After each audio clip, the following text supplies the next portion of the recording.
लोगों का सास क्लास में आज स्वागत है। क्या है? स्वागत है। वेलकम है, वेलकम। इंग्लिश में बोला करो। 76 वेलकम है। वेलकम। वेलकम। ई कौन गाड़ी दे तेरे भोतर कटनी तोर माइये के? तो रहुए न करिए वेलकम बा।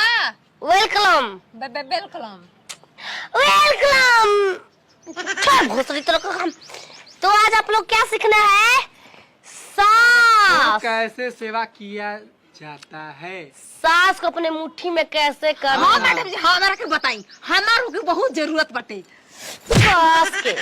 सास के सेवा अनिवार्य है। क्या है? अनिवार्य है। अनिवार्य है। निवार है। हाँ निवार। तो हमारा स्पेंडक भोसड़ी उठ 76। अच्छा उठे के बाद मुखिया के चुनाव में नहीं उठे के कपिया लेके उठ भोसड़ी नीचे। कोनो सवाल पूछम तबे न बताई बोई मेले। तुमको क्या दुख है कि मेरा क्लास ज्वाइन किया तुमने ऑनलाइन? मैडम जी हमारा बड़ी दुख बा। ओ ओ ओ दुख है से हम क्लास ज्वाइनिंग तुम के हो? तुम के हो? एगो औरत है। तो तुम बहू हो कि सास हो? ना मैडम जी, अभी तो बहू बनी, सास बनम कुछ दिन के बाद। अभी अपनी सास को सास क्लास से हेतु ये समझाए जाते हैं कि अपने सास को कैसे बस में करना है, कैसे बस में छोड़ना है। ए मैडम जी, उहे तो हम चाहते हैं कि बस में करे के कैसे चाहिए। ए मैडम, बस स्टैंड जाके बस में चढ़ा के छोड़ दे के बाद अपने उतर जाए के बाद। चश्मा हटाओ तो मैडम जी, चश्मा पहले ही नहीं की। सुनो नहीं बतिया। हाँ। बस स्टैंड जाके बस में चढ़ा के अपने उतर जाए के बाद उनके छोड़ दे के बाद। या एब्सोल्युटली राइट बजुक्का। ऊ ना मैडम जी, हमरा ई चाहिए बैठने को कौन कहा कि जैसे अपन बेटी के प्यार दुलार देवेली, अगर हम के कहे ना उतना प्यार दुलार देवेली, हम के 4 बजे भोर जगावेली, अपन बेटी के 8 बजे 10 बजे जाके ना देवेली। ए भोसरो, तुमको नहीं पता है? तुमको जन्म दिया है जिरारी। ए भतर काटो, तुमको जन्म दिया है तुम्हारा सास कि बेटी जैसा मानेगा। तुम बेटी बेटी नहीं हो, बेटी बेटी होती है, पतोह में पतोह होती है। लेकिन तुम भोसरो अपने लड़का का जन्म दी है, तुम्हारा पतोह आएगा तो क्या उसको तुम अपने जगाएगा नहीं 4 बजे? आ जगाएगा नहीं? जगाएगी तो खुद से उम्मीद रखा है कि मैं ना जागूं। तुम जागो, जब जागो तब सवेरा। लेकिन मैडम जी, कहाँ आदमी के लगे सास माँ बन सकती है? कहाँ बन सकती है मैडम जी? क्यों नहीं? उसके पति का प्यार मिलेगा, जब प्रेग्नेंट होगी माँ बनेगी। क्यों नहीं बनेगी? थोड़े ना मैडम जी, माइये ना बने के भाई जा। माई बनना बहुत आसान है। कुंवारे पर कई जना माई बन जाते हैं। वो तो सासे है, उसको बनने में क्या फायदा? मैडम जी कह दी, बैठ स्पेंडक तुर माई के। कह दी मर्द से प्यार करो माई बन जीबू। तुम उठ भोसड़ी। तेरी वाइफ तेरे को कितना मानती है? तेरी वाइफ मैडम जी हमके बताइए। तो इतना माने ले लो कि रात में भूसाहुल में हम दुसहुल में। मानो जानो है जी। देखो दिन भर गोली डंडा केनियो खेलो। हाँ, जी घरे जनरेटर में जाके तेल डाल देना चाहिए। आजकल जनरेटर चलत कहाँ बा?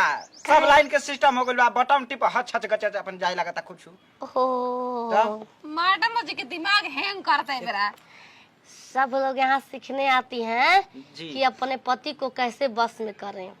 हमनी के हम सिखैया बन के मेहरारू के कैसे बस में कल जाई।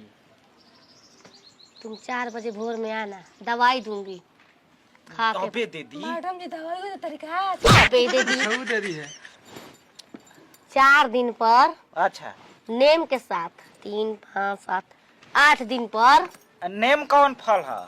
अरे टाइम टेबल में। अच्छा नियम। ओ हाँ। निहुरे से बच कैसे गए? निहू के सुन। ओ सॉरी, मैं बैठो। सुन रही है तुम भी? सुनो सुनो, तुम लोग काम आएगा। इसका विपरीत तुम सोच लेना, उसका विपरीत तुम सोच लेना। अच्छा ठीक है। इसका विपरीत तुम सोच उल्टा हो जाए उतारे। तुम अपने पति के बस में, मैं हार को बस में करना चाहते हो। हाँ। ये हपडेंस को अपने बस में करना चाहती है। हस्बैंड तो तुम हस्बैंड के बने में उसका विपरीत तुम कर देना, इसका विपरीत वो कर देगा। उल्टा सीधा कर देना, अपने लटका देना। देखो तुमको क्या सीखना है? हमको ये सीखना है ना कि मेहलानू तो रही है हाँ कि तोहरा के मालूम गोली आ देवले के संगे रहो। देवला, एकरा मतलब मैडम जी कुछ तुम्हारी माँ की गलती है भोसड़ी। उसको पहले तुम गोली मार, बच्चा पैदा करने से पहले तुमसे एक बार नहीं पूछी कि देवर पैदा करे कि ना करे।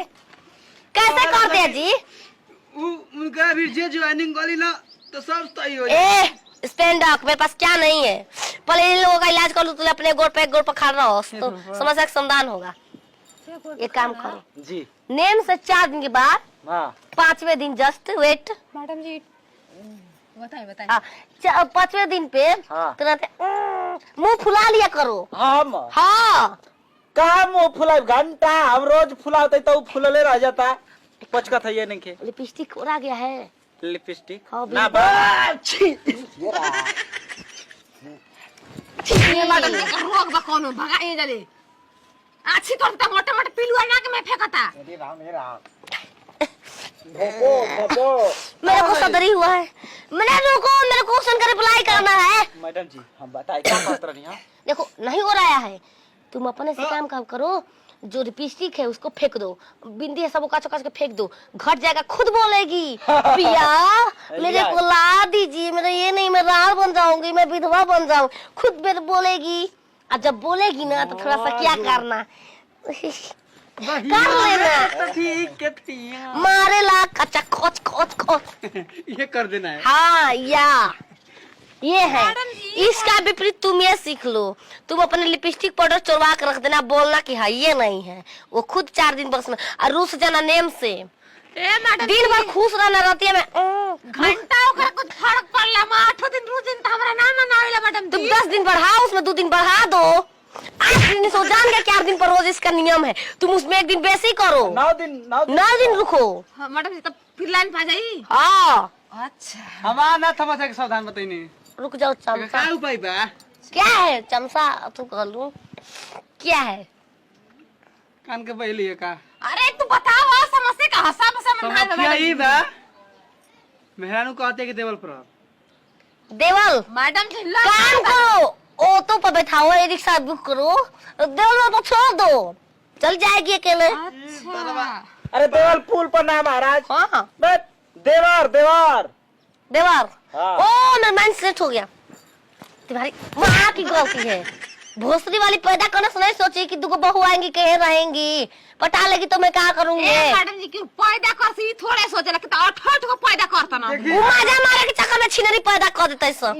हम नियम निकाला था ना जी छिनार छाप कॉलोनी से कि हम 2 हमारे 4, ना हम तो हमारे दो तो दोनों को जोड़ के कहो पता बना सही हो।